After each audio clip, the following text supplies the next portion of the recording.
Welcome, everybody, to another episode of What Makes It Tick. We are getting started here with a few of my closest friends. I've got, let's see, around the horn. We'll start in Texas because, close friends in Texas. For one of the first times, I believe, coming in is my friend Michael from up in Dallas, Texas. And welcome, Michael. And Michael, your mic's still working, though? I just want to make sure. Okay. All right. Good. Yeah.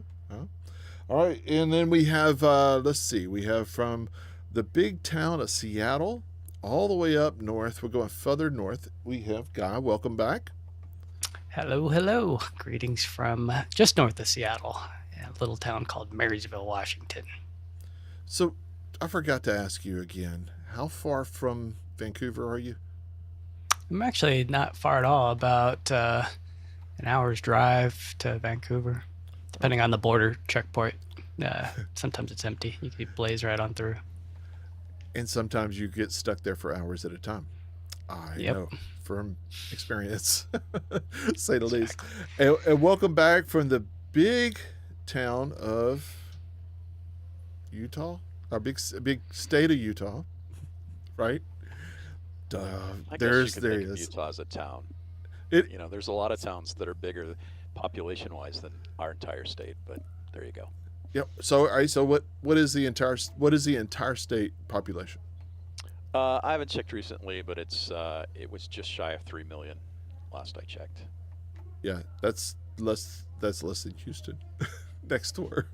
we have 4 million here in Houston. Yeah. So, yeah.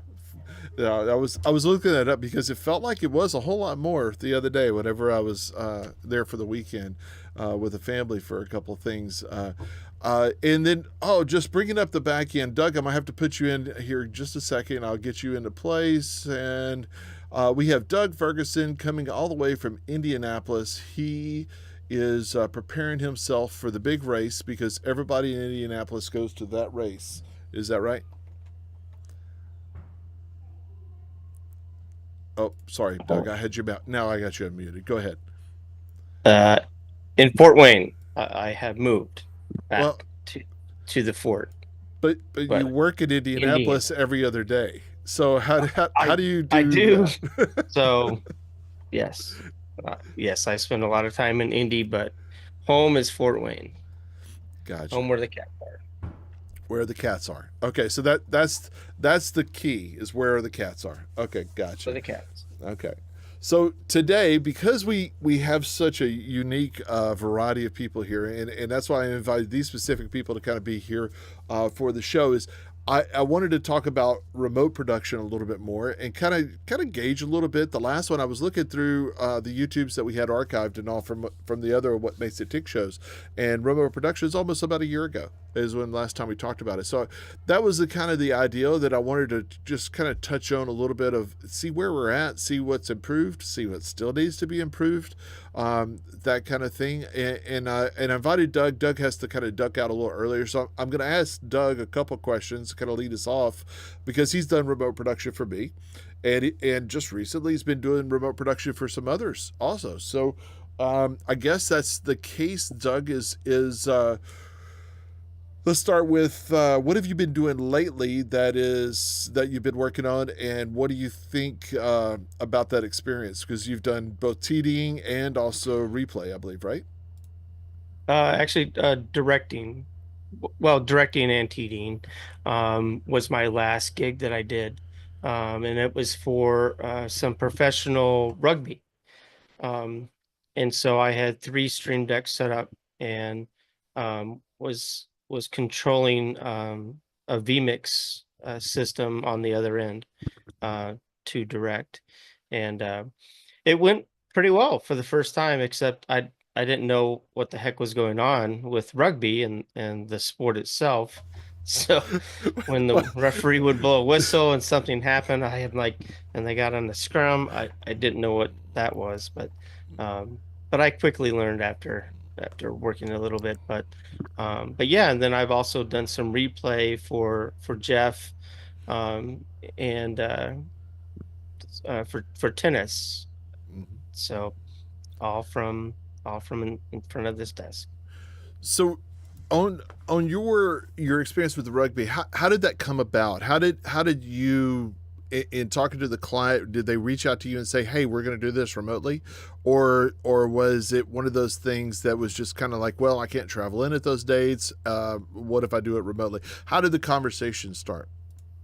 It was a random Facebook message that I got, that this guy who runs Next Level Rugby, and he just reached out to me on Facebook and said, hey, I have some needs for a remote replay operator. Are you interested? And I said, sure. And I didn't even know what system he had. And he was running, or he's more familiar with vMix replay. And I have done 3Play, and then I own a Dreamcatcher.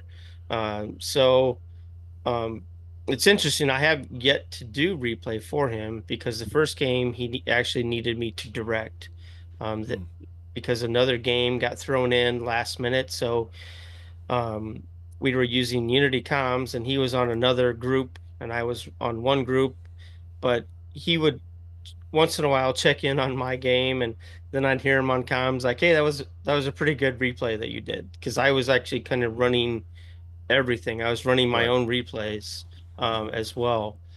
So, and he had everything mapped out in buttons. So really it was just a matter of hitting the right button at the right time. But yeah, I was able to talk to the announcers. The announcers were remote as well. The only people that were on site were the camera operators. So everything else was remote. Interesting. Well, that's the biggest challenge, I think, is just getting people over the hump. And it sounds like he was already looking for that. That's great. And I know for sure, because the same situation, Guy and I've worked on a couple of events also in a remote fashion, and whether it be cloud or remote, we're kind of like, I just lumped this in as remote because cloud is remote, but we're also we are doing point to point. That brings me back, and Doug, I'll come back to you on that. Were you dialing into a cloud machine, or was it? I actually go ahead and ask that now. Were you dialing in a cloud machine, or were you dialing into a on-prem type setup? The guy that runs it, he's based out of Chicago, and he runs it from his house.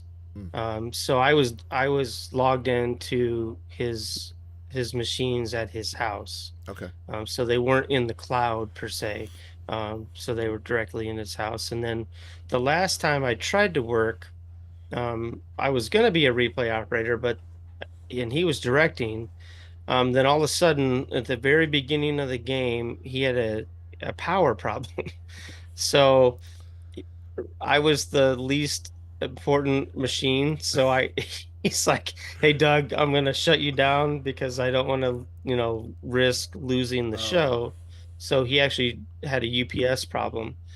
So I didn't get a run replay, but I was like geared up for that show though. I had vMix as my multi-views and controlling it with Stream Decks, but I also was parseced into the machine as well. So I was actually controlling that. And if people don't know what parsec is, it's kind of like a TeamViewer or Splashtop. It's just a different version. A lot of gamers use parsec. It's noted for its speed and that. So, well, that's interesting, and I think Guy would have something to say about that too, because I would call it the private cloud, right? I mean, everybody's like, "Oh, the private cloud." I was like, "So you're using your own computers?" Okay, so it's kind of the same thing that we've been fighting against a little bit on the cloud selling cloud is like, well, what happens if the power goes out? Well, there's a perfect application. I have redundant power here. Redundant power in that I have a generator, a standby generator, and I also have really big UPS. It's actually an inverter type system that we moved to here that could hold me for hours and hours, probably half a day at least. So by that time, I could literally tank up a bus and then attach the bus 25 kilowatt generator at that point.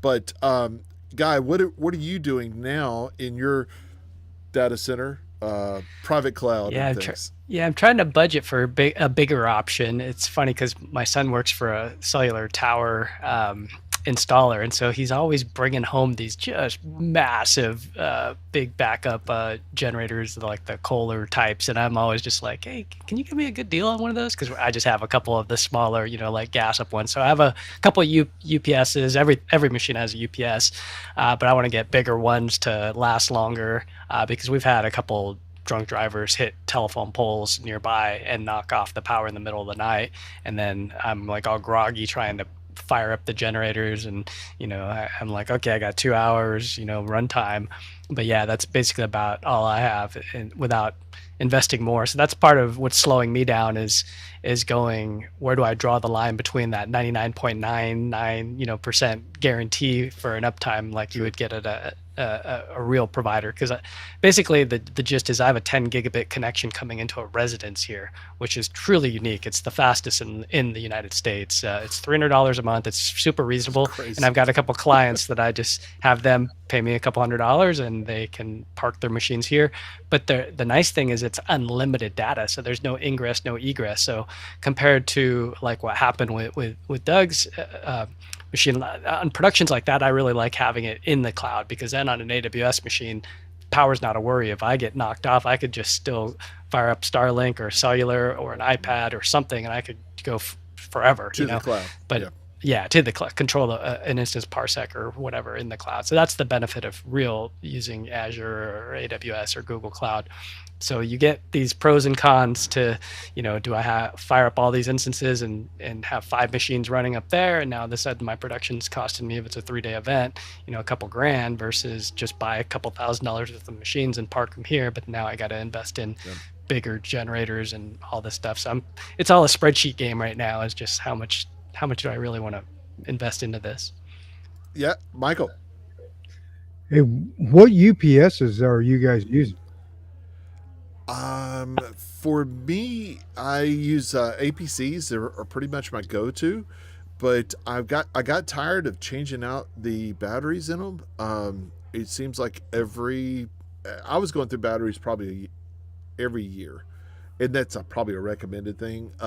For some reason, I'm using Line Interactive ones, so they're always fluctuating. They're always making better power, I guess you'd call it. I went to, and Michael, when we get a chance, we come over, we're going to share a beer, or maybe that whiskey we were talking about earlier, and I'll show you our actual build out that we did with this. It's effectively, there's a big increase in inverters and batteries right now because lithium ions have gotten really inexpensive. So we have this rack mount. It's a 4U rack mount battery that's on the wall. It's literally just mounted up against the wall, and that will hold, it's 52 volts. So it's like a 48 volt usable, and it'll hold I think it's 5 kilowatts, right under 5 kilowatts.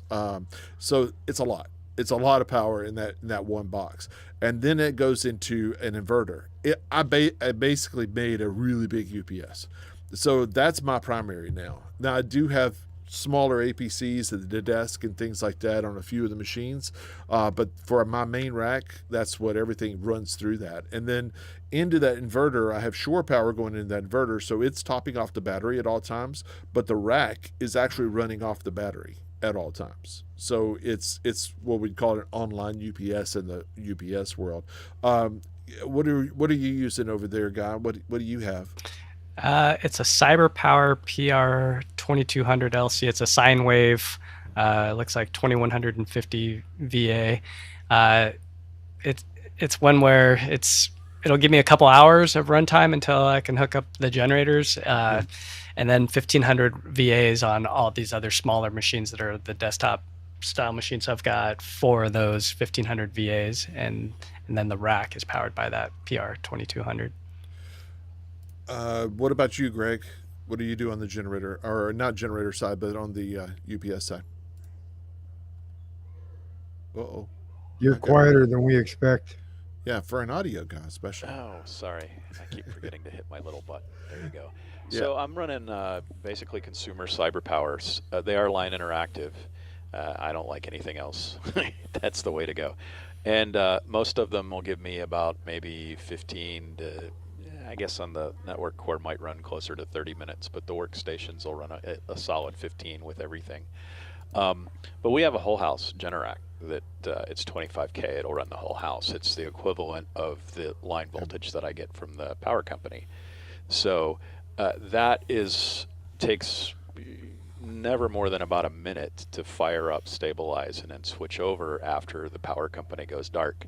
So as long as I can bridge 60 seconds or so, with the UPSs indoors, that's all I ever worry about.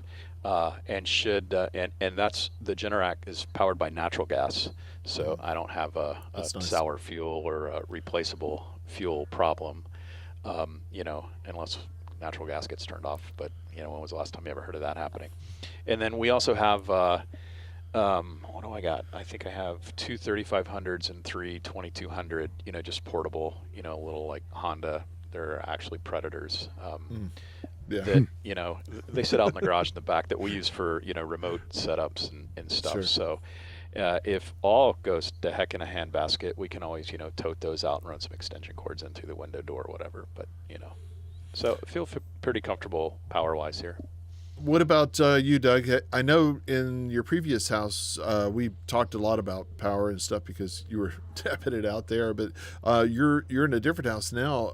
Where have you ended up with it? Yeah, so I have 2 racks of stuff, and I'm an APC fan. So I have a lot of like 2 1500s, and then a bunch of other small ones, just in this office. But then in the production truck, I think I have a combination of APC and then Tripp Lite in there. So. Well, yeah. I will tell you a story about Tripp Lite. There's a truck that I've been working in that has 1, 2, 3, 4, 5, 6, 8 Tripp Lites in it, 1500s. Reason for not buying the bigger ones, there was a reason. It's like, okay, I understand about not putting all your eggs in one basket or having to worry about the cost of a really large, because a really large UPS like that one I have back there is pretty substantial, and so he was growing and he kept growing the rack. Well, all those different UPSs that never had the batteries changed, so I took it up on myself as I had him source the batteries. We got them in by Amazon in a day. Looking at the batteries, I'm like, okay, cool. They're just raw batteries. I'm like, all right, well, let's see how we get into these things. Those Tripp Lites you have to take the whole thing out of the rack, which is fun. And then you have to take the ears off on one end. And then you have to split the shell to figure out, there's another little sliding thing on the end. Just got to take that screw out. Now, and once I did the first one, it took me about 15 minutes to do that. It still took me another 10 minutes to do all the rest of them, one after another, but because we had to disconnect power. It was the stupidest design I've ever had in an UPS. My APCs, I'm like, I volunteered for it because I'm thinking my APCs, it's just got a tray, undo one screw, sometimes not even a screw, right? Plop the panel off, pull it out, click, click, boop, push it back in. No, not those Tripp Lites. Those suck. And that was not fun. It took me the better part of about 3 hours to do all that because I had to cycle power on everything that was plugged into it. We also did some figuring out load balancing a little bit on that. But yeah, definitely look at your UPSs whenever you buy them and make sure they're serviceable from the front so you don't have to take the rack apart in order to get to it. But in this other case that I have with this big inverter, I'd love to show it to you sometime too, Michael. So I really honestly, come on over and we'll share a drink and or a big glass of iced tea. We could do that too, and maybe some barbecue. It just proves that the guys that design this stuff aren't the guys that use it. I would say that yes, and it was all plastic too. That was the other thing. All those trip lights were like all plastic, and it just felt cheap. And so those are definitely off my list. They were pure sine wave, and anybody that's wondering is like, yeah, all I ever use pure sine wave. Period. Don't ever buy the cheap stuff, and that's one thing why this inverter I spent a little bit more money on it is because it is pure sine wave, and it's always, like I said, it's always running off the battery, so it's clean power all the time. Reminds me of changing the BIOS battery on a Studer console. Yeah, it's buried underneath the heatsink fan, millimeters from the back wall of the console, where you could easily put the little drawer, to just pop it in and out. But no, you got to lift the whole hood and take the fan off, and 45 minutes worth of work to change the stupid 20-35 watt battery. And yeah.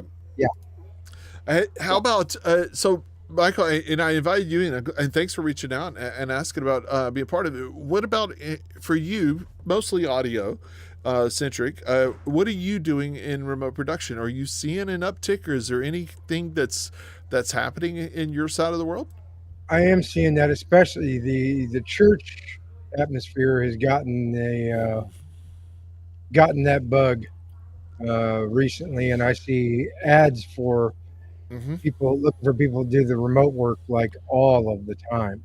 Yeah, I've got the same algorithm got me too. Now, on the church market, is it just for the stream or the broadcast, or do you think they're doing it for the whole house mix? No, it seems like it's just for the stream. I don't know that they've gotten the idea for the whole house mix yet, or have been able to go down the road for trust on that one yet. I was wondering about that too. A good friend of mine, and I really should have, I didn't think about it until just a minute ago. I should have invited my friend Alex that we did at the beginning of COVID. We had a really good time working together, doing some of the Tony Robbins and some of the GoPro events. And Alex owns ProtoStream, and their whole model now is completely send out a DSP. They got a nice little 3U box that they can send out, and everything's remote. They do the whole mix remotely for a lot of broadcasts, a lot of corporate events, but mostly that's broadcast oriented. And the last time I asked him about that, I don't remember what he told me of how many live events that they're mixing, but they have done a few, even that away. I don't know, Greg, you're more of a old broadcast guy, not meaning that you're old, but you are. But can you imagine live audio mixed from somewhere else? I wouldn't recommend it. I mean, how do you know what it really sounds like in the room if you're not in the room? I mean, you can guess, but no. But that's why I love broadcast and even stream mixing. As long as it sounds good leaving my console, I'm pretty sure everybody down the line is going to be happy with it, no matter where they're playing it. So. Yeah, I really do. I do feel like that. I mean. It's actually, I'm doing that this weekend. This is going to be our first test of this race client that we're going to be doing some remote mixing with Llama Mix. And I'm anxious about it because I know I can make a mix sound good here, but does it sound right, to the race ears and things like that? It's a little bit different mix. I have a little bit different sound of what I want than we've had to kind of come to an agreement of what he likes and what they've done in the past and stuff. But automation, I think, helps a whole lot in that aspect, or being able to follow cars and stuff. That's what I'm writing, is a lot more macros and things like that to be able to do that. So in your experience in racing, Greg, I mean, do you find that automation, I'm not saying AI, I don't like talking about that part because it's coming, but the automation and like following around something around, or are you still just pushing those faders as hard and when it needs to happen? Well, I mean, it depends on the racetrack and how loud the cars are. That factors into it a lot. Take drag racing, for instance. How long's a drag strip? Everybody says, oh, a quarter mile. No, a drag strip is like 6,000 feet long from start to finish. The finish line is a quarter mile out, but there's still another 3/4 miles where things happen and you need to hear. So a lot of times, the typical they burn out, there's two cars, and you take the finish line camera with a nice long shot that pushes back in as they're backing up and staging by the Christmas tree. Well, I'm sorry, but a quarter mile away, I mean, you're not really going to hear much at all. So if you're Sure. relying on Tally to open that microphone, there's not much to hear down there, because once you've trimmed your microphones, Top Fuel especially, when they go by that microphone, the level is like, it's close to 140 decibels.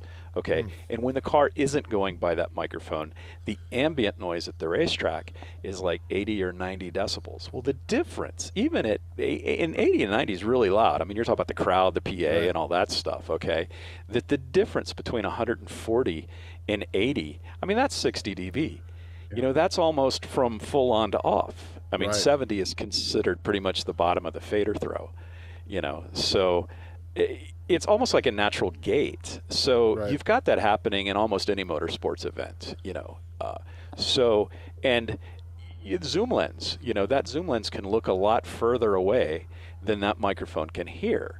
So, if you're doing like road courses, like when I used to do IMSA and kart road racing back in the 80s and 90s, we had all kind of microphones in between cameras. We see you come around this corner and we pick you up, and then you come down the straightaway, there's a little chicane, and then you pass my camera.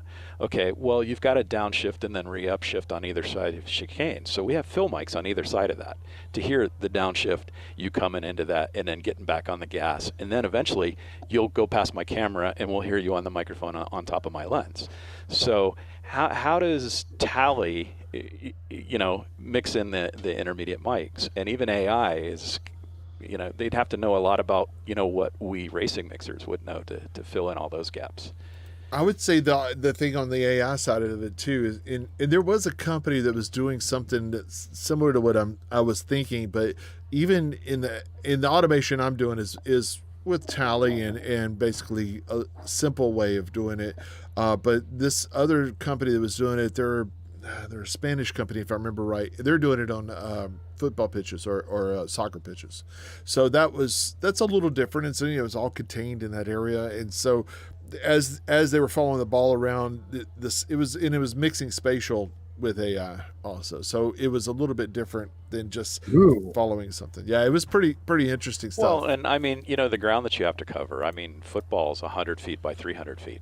Yeah. Yeah. How big's a racetrack? Some of the road courses we used 3 to do are miles, 3 or 4 4 miles. miles all the way around. That's a huge difference. Yeah, very true. That's a lot of steps.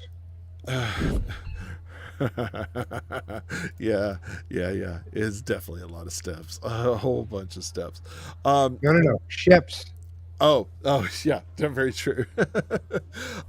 All right, so in the remote world of remote productions, circling back to you, Doug, what do you feel like was your largest challenge in your most recent things? And do you feel like the challenges that we've had in the past that were different, or are those definitely? I mean, have we overcome those challenges? Do you think we're at a point where we've overcome it now? I lean more toward old school, that I'd rather be on site, and for multiple reasons. One, the camaraderie of being on the team. I knew you were going to say that. I knew it. I mean, if anybody knows and me, I don't think you could discount that. I really no, don't. but really, like, it's so much fun to sit right next to your buddy on either side, and we're doing this thing, and to me, that atmosphere, that energy of a production, like, especially like when we're in the 5-second count to go into air, your juices are going, and I love that. And then once the show's done and it's live, so whatever happened just happened, the good, bad, and ugly. But then we, we go out and have some drinks and some food and talk about what we just did. And to me, that part of it is you can't beat it when you're doing remote stuff. And but two, like when I'm running replay, um, I find it a little challenging to do it remotely because the delay in how fast I spin the wheel, and I want things to happen immediately. And when I'm doing remote things, whether it's free player or another job, you got that time delay. And so I'm not 100% in on the remote, even though there's definitely benefits. I don't have to get on a plane. I don't have to like worry about the cats. I can just sit in my chair and get paid, but that's not all part of it.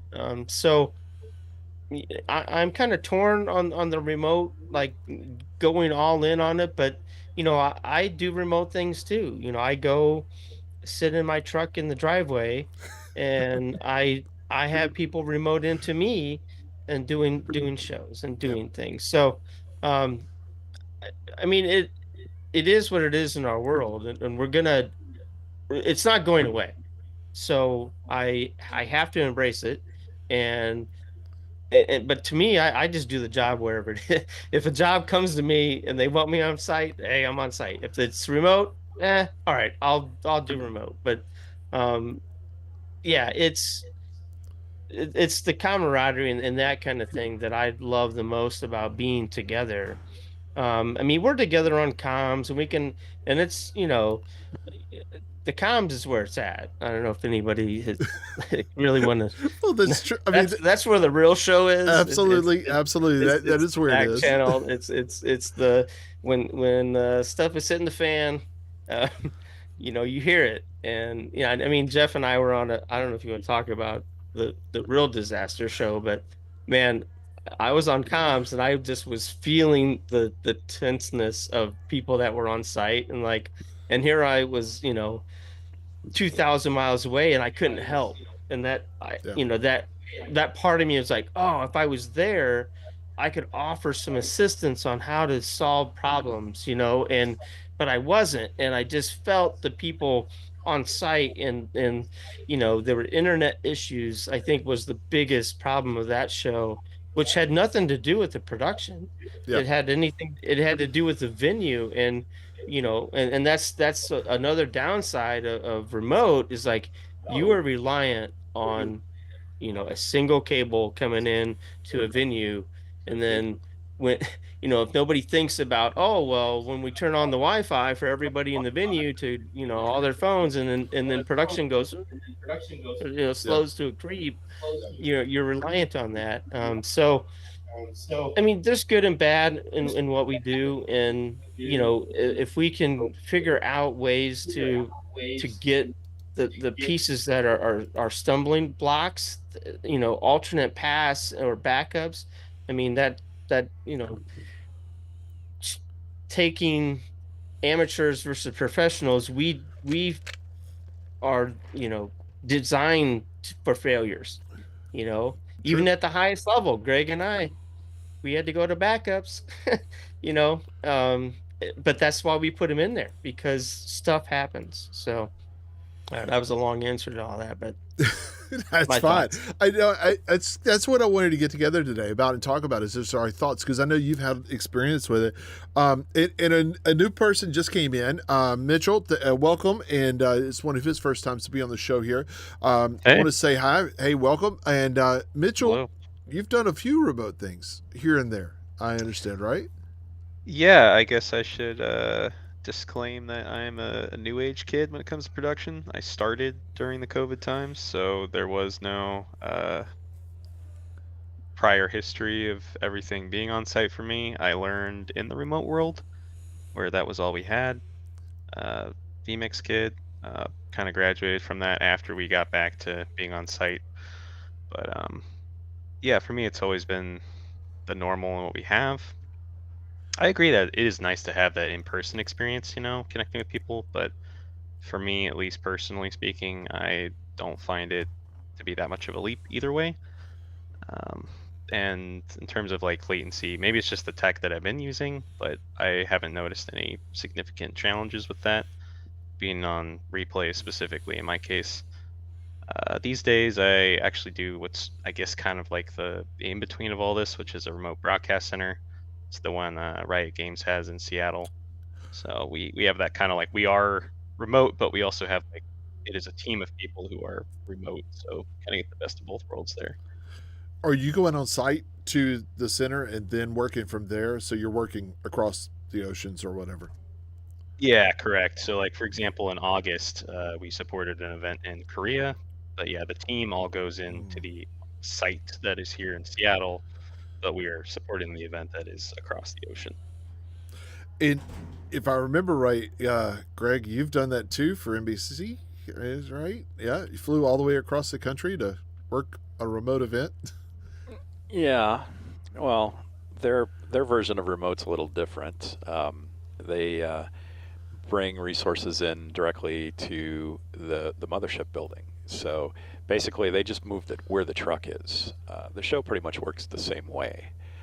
Just the distance from the CCU to the switcher, for instance, is a couple thousand miles typically, but everything else works the same. So I don't know how remote, you can make that, and they're doing it for tax reasons. They need to keep so many people working in the building, so this was one of their solutions to get more people on board there.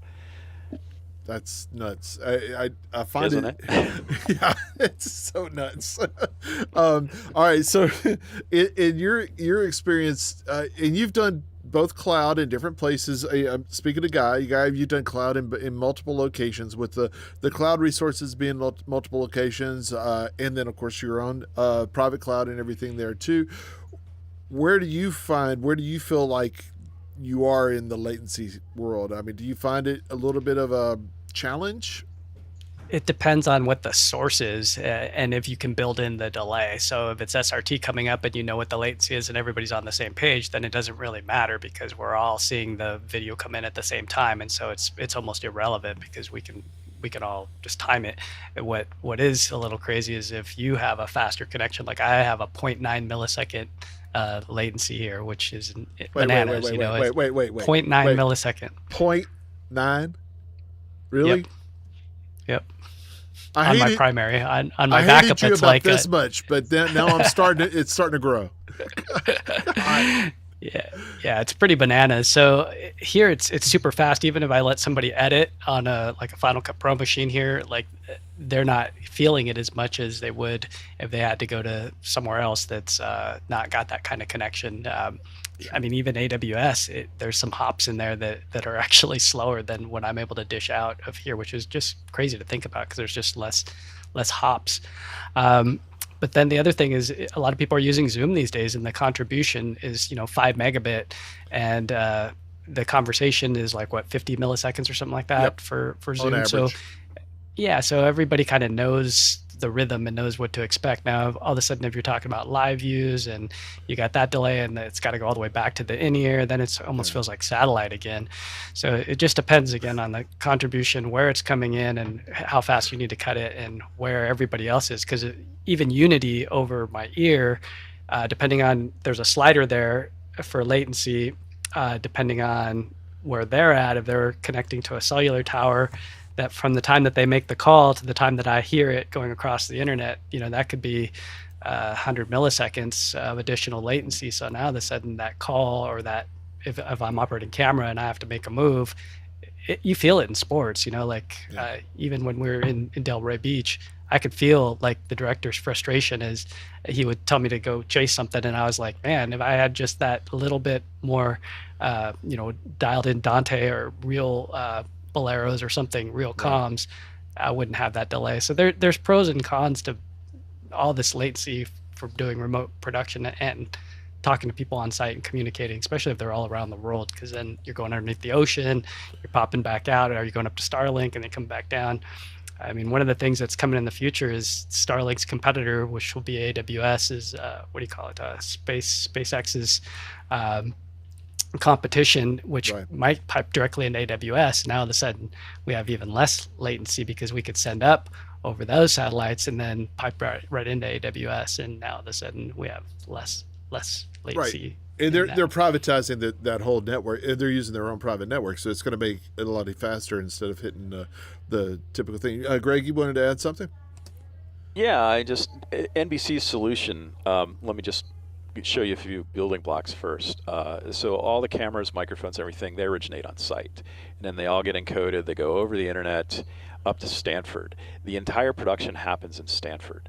So the cool thing about that workflow is that for the people in Stanford, the latency issue is pretty much out the door, except for when I interrupt the talent, it takes a little time to get into their headset for them to respond to it.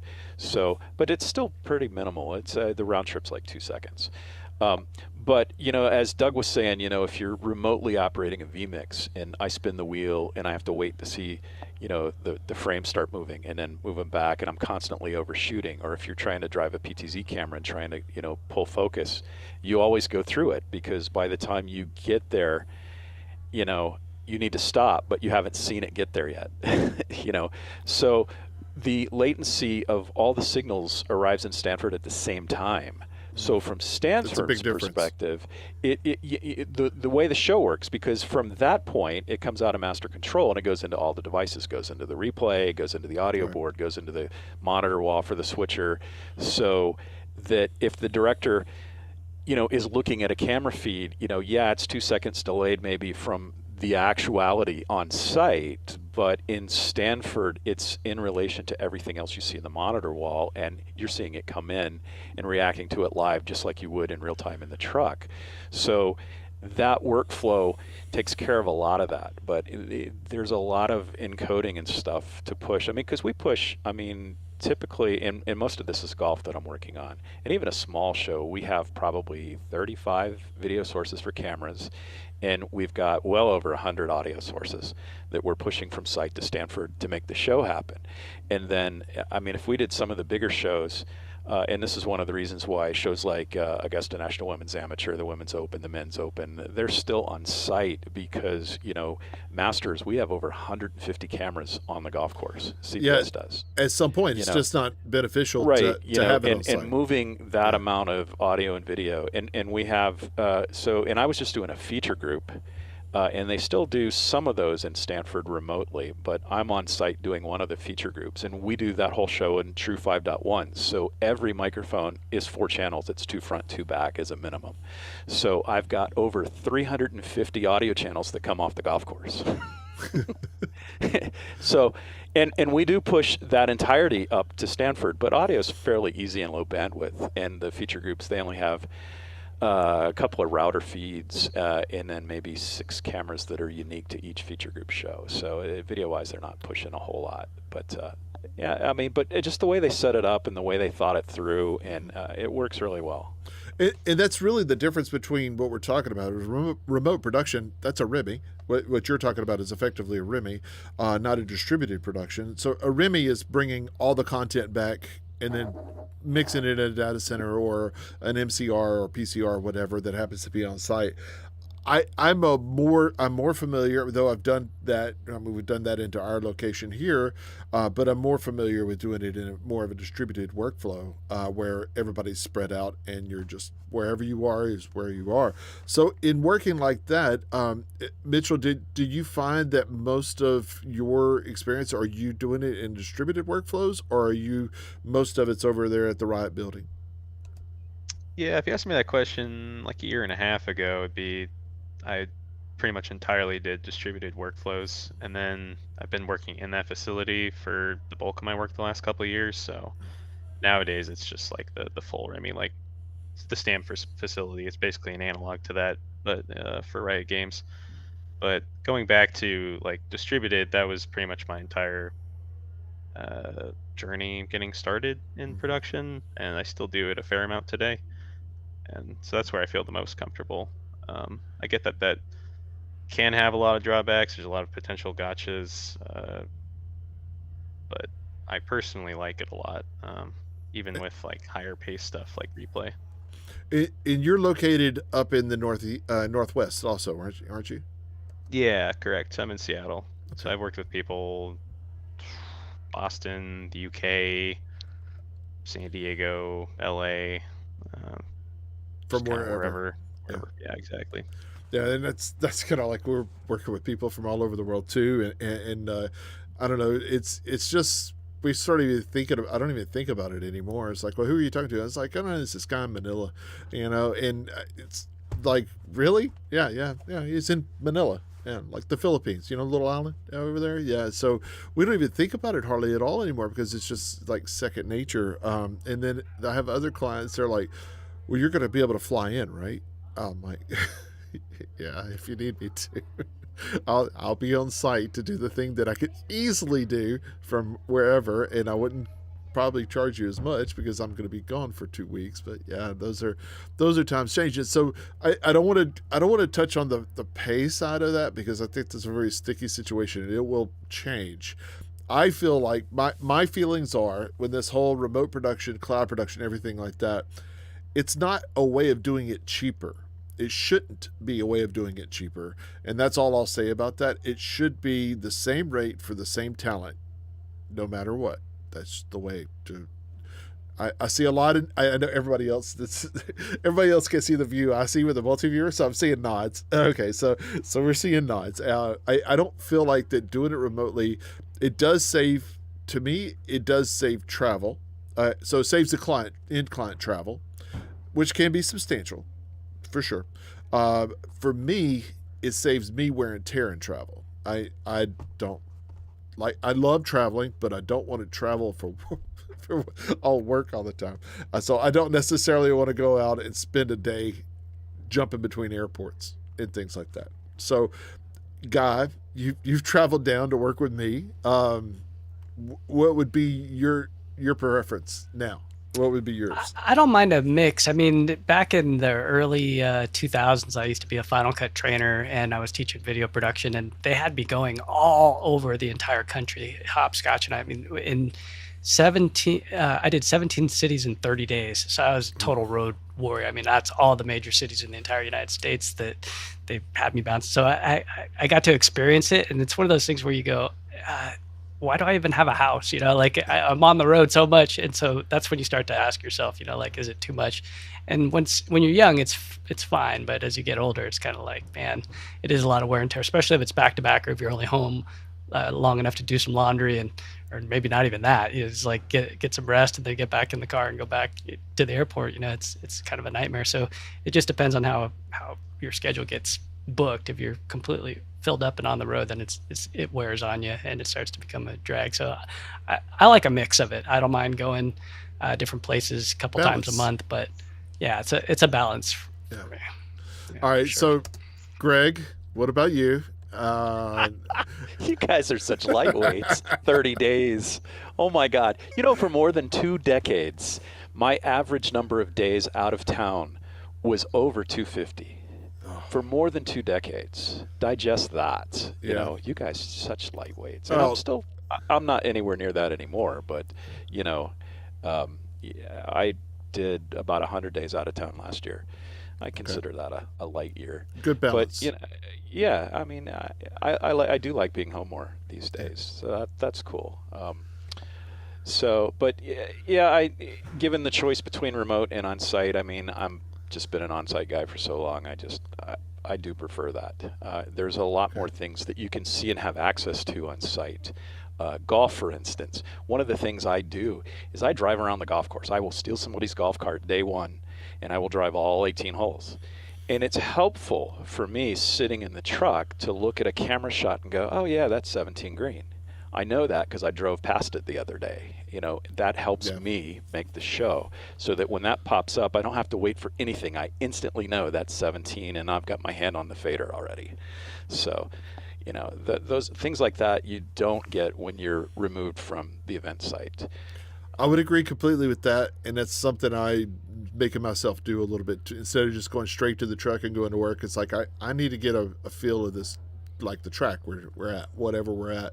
No, just get an idea of like, okay, how challenging is it to do that corner? Or is there a better place we could talk about doing a camera? So I think we know Doug's answer already.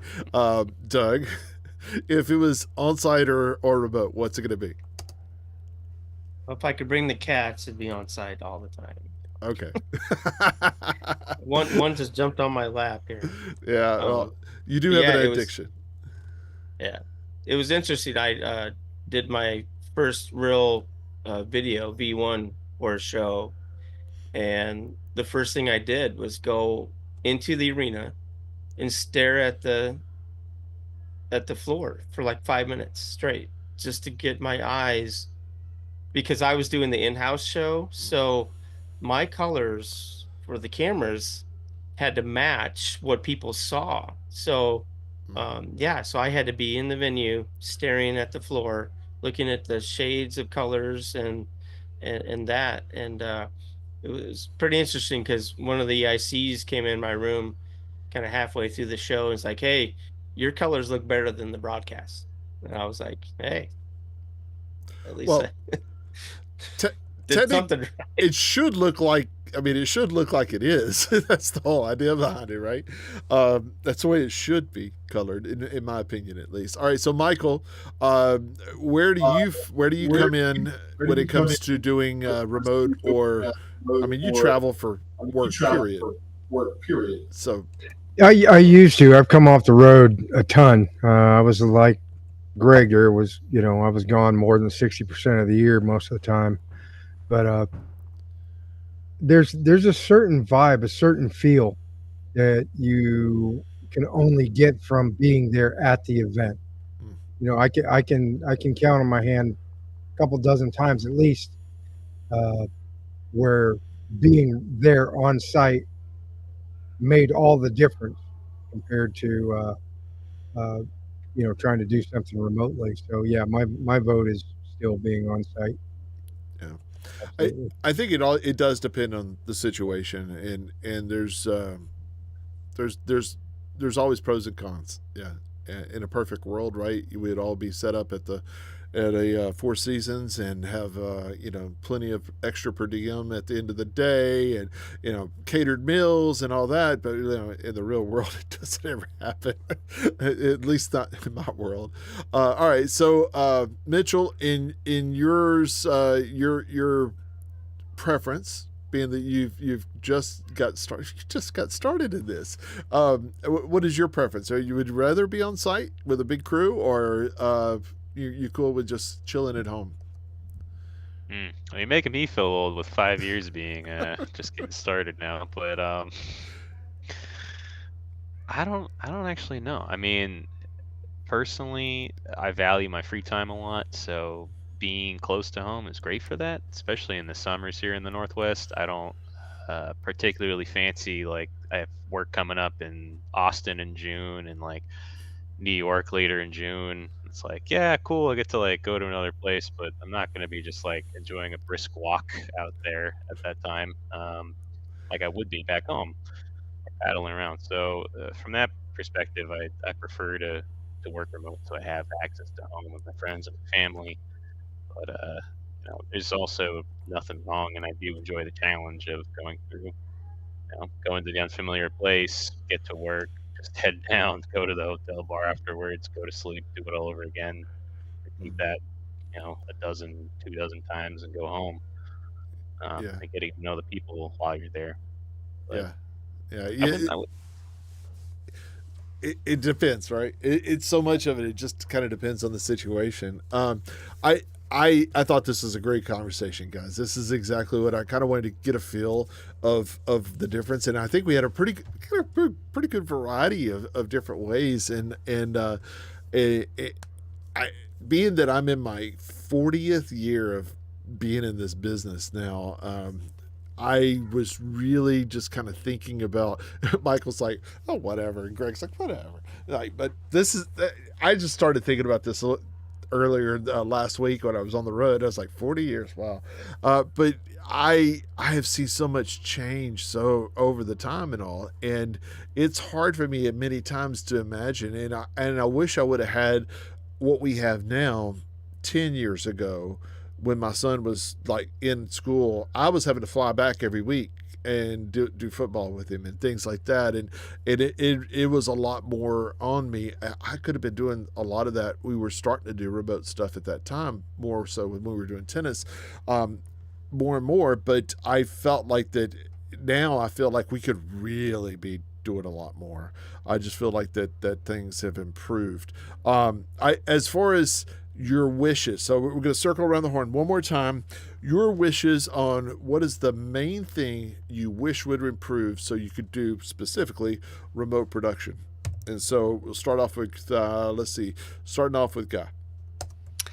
Yeah, I was just thinking of when we did this production where we allowed people afar to control a PTZ that I would call a witness cam, or it's basically just a view of the set, like what's going on. So if I'm remote, I get to see, is the director walking around or is he at the restroom? Like, I don't want to yell over comms if somebody's, in a conversation. So it's nice to get a big overview of what's going on. So if you can keep that in mind, like, hey, for the people that are far, it's nice to give them, if there's enough bandwidth, a Zoom room. So you could take a Zoom room and you could say automatically allow incoming requests for camera control.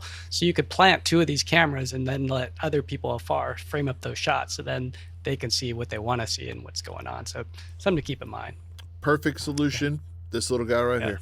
Yep. That's why it stays in my backpack for that reason. Just a little Insta360, and it's a full moving gimbal PTZ. So I agree with you completely about that. And there's definitely some of the remote events where that was something we were pushing for. It actually made the director and producer feel better that they could see the remote TD. That was a big thing to them. Just seeing his face, like, oh, okay, he's behind the desk. Something so simple. It's like, do you hear him on comms? Does it matter if he's behind the desk or not?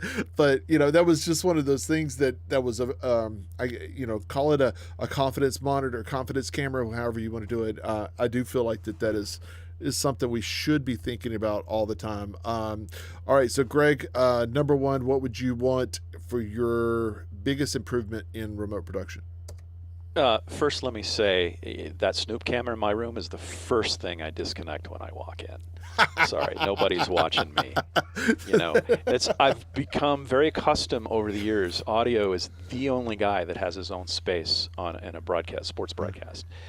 I have my own room. I'm the only one in it. I'm the only guy on the crew that can ever say that. So I'm sorry, my privacy is very important to me. Anyhow, biggest thing I'd like to see improve, I'm going to go off the wall with this, education. There's a lot of people that want to be in TV, and they think I got an iPhone, I can make the Super Bowl happen. Yay. And every single one of these guys, you just take some basic networking. My God, and this is really going to cut into my consulting income. But the amount of people that I straighten out over stupid little stuff that you should really know before you ever even think about getting into any of this. Yeah. Please educate yourselves. Learn some networking, learn TV, learn, these guys that are like wanting to cut, football and put cameras on opposite sides of the field and cut back and forth. It's like, that's the most confusing thing ever for the audience, but you don't know that because you don't know, like, the rule of thirds and all the other cool little things that I've even forgotten what they're called anymore. But, but networking, probably the biggest thing, and how to make things, audio is like the most important thing in any of this, because, anybody will put up with bad pictures, but as soon as the audio is bad, click, see it. So just learn little stuff like this, and those improvements go just so far and will get you ahead and get you more work and all that stuff. So there you go, education. I have to agree. Education would be better. All right, so Michael, what's yours?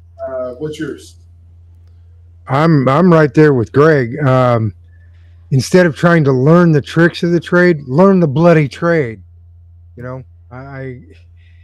There's no Stop trying to take shortcuts. There's no replacement for learning how to set gain stage. There's no replacement for learning how to set a compressor. None of that stuff, and it all takes experience, And you need to listen to the old guy on why he does it. The other thing is too, learn more than one discipline. You'll work more. You'll know more about what's going on, and be able to not only help but think ahead, think 2 steps ahead of the project, and be able to be there to meet the needs as they come. That's really good points. Very good. Very good. All right. So, Mr. Doug, I think latency is probably going to be yours, but hit me something. That and just more screens. I think Oh, everybody God. everybody needs more screens and more multi-viewers. I don't know. Mr. if, Blinky you know, Light. You just like more screens. Okay. I mean, give me more screens. Give me just to piggyback on Guy. Like, give me I want 7 multi-views. I just want to see it all. Okay. So more visibility of what's happening instead of just your one window. All right. I can relate to that a little bit too. Yeah. All right. All right. So Mitchell. And sorry guys, I do have to bounce. Go Pacers. It was great. Yeah. being Go on cheer. here. Go cheer. All right. Thanks, See you guys. Thanks, Doug. All right. So Mitchell, on your side of things, what would be the one thing that you would say? Yeah, this is the most important thing I'd like to see improve in remotes. Guy and Doug kind of stole the 2 specific examples I would have used for this thought, but I guess the general one is just more walking in each other's shoes, kind of an approach to bringing remote operators in, because a lot of times it's done to fill a need, maybe save a little bit of budget on travel, or like, oh, we don't typically have a person in this area for this. Oh, he knows a guy, bring him in.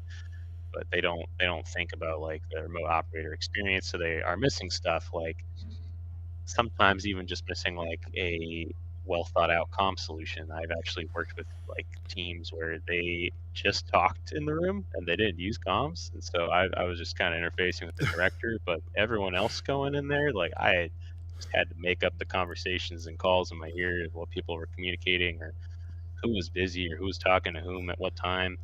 That's kind of like where that camera would be really helpful. Even if I can't hear them, I can at least get a sense of what's going on. That's a good point.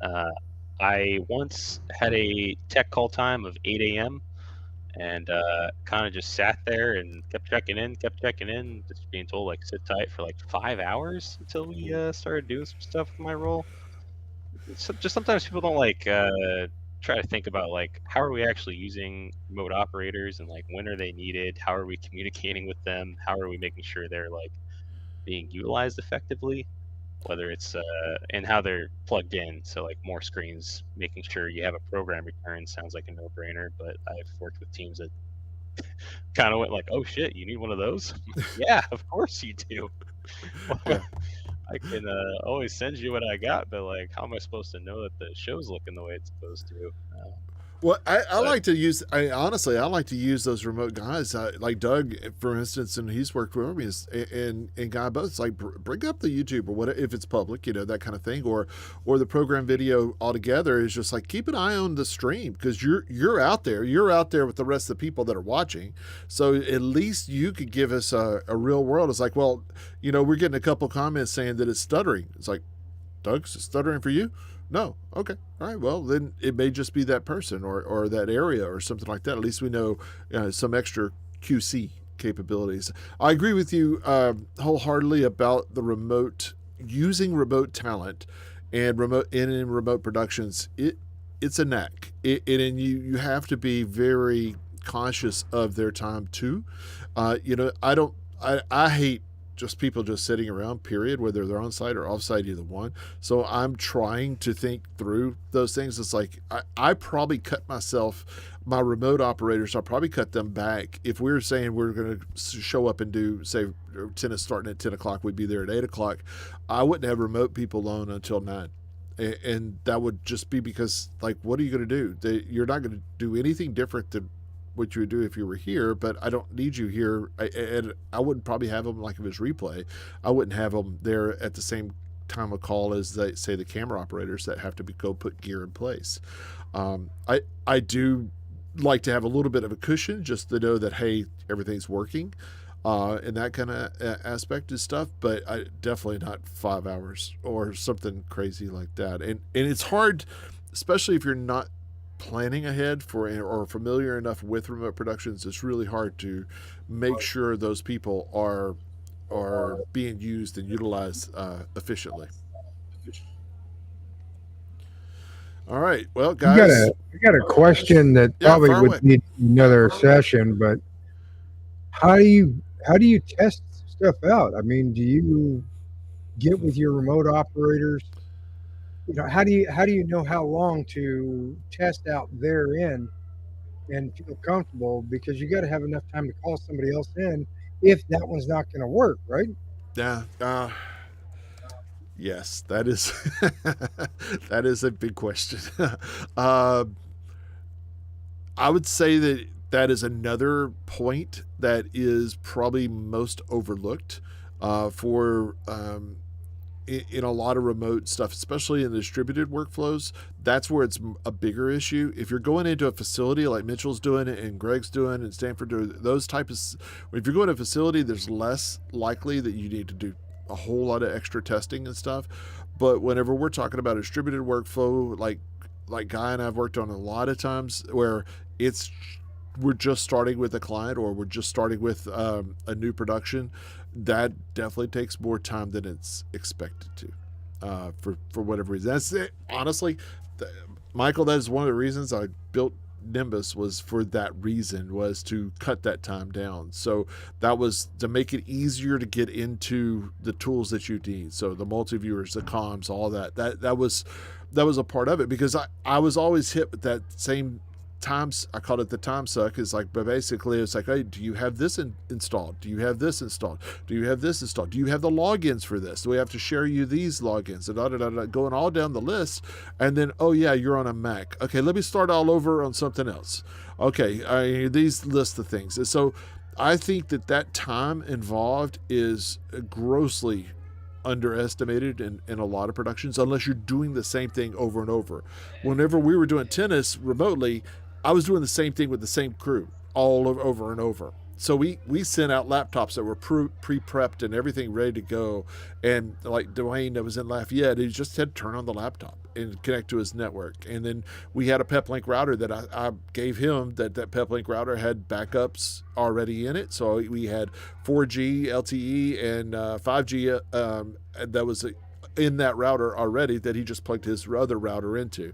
So, it just depends on the planning. Go ahead, Guy. And then cross training. I mean, if there's other people that are on the crew that you can say, hey, if I have to go to the restroom or take a bio or whatever, it's like, hey, can you handle this cut? And so giving them the tools, but also faxing it all out beforehand, go through the run of show and just make sure everything works. Is that play out going to play out? Is it the right play out? So we'll run through if you give enough time, you could run through everything twice and just make sure that everything's working super smoothly. But having extra crew, like we would call it a pilot and a co-pilot. So then if a data center went down, we had redundancy where it would just fail over to another data center. And not only that, if an operator went out, we could fill in with a co-pilot. And so if budget allows, having a total backup person that's just on standby. But yeah, cross training is huge for different roles, especially if it's just something simple like graphics, where you can take a break and it's not going to be the end of the world if somebody else is a little late on the graphics punch. It's not a show killer. Right. Yeah, we called him a floater. So the floater was the person that just was, and a lot of times that person may be the EIC too, that they're not necessarily active at the time. But no, I agree with you with everything that's been said. Is like, you got to plan ahead, and it takes more time than you expect, unfortunately. But guys, we've already done it, and that went by fast. And I really appreciate everybody jumping in, and welcome back to the show. I'm going to be here remotely working this week. Tuesday next week, I'm not 100% sure of my travel plans yet, but I'm going to the great state of Connecticut to do Lime Rock and all its fun. I'm not sure exactly when we're going to be flying out, so I'm not sure if we're going to be doing a show next week. I'll let you know. But the next week for sure, we will all be back home, and we'll be looking forward to it. We're let's see, right at 6:11 Texas time, so we're going to call it quits for the day. Thanks again for everybody for attending and watching What Makes It Tick. We'll see you next time. All right.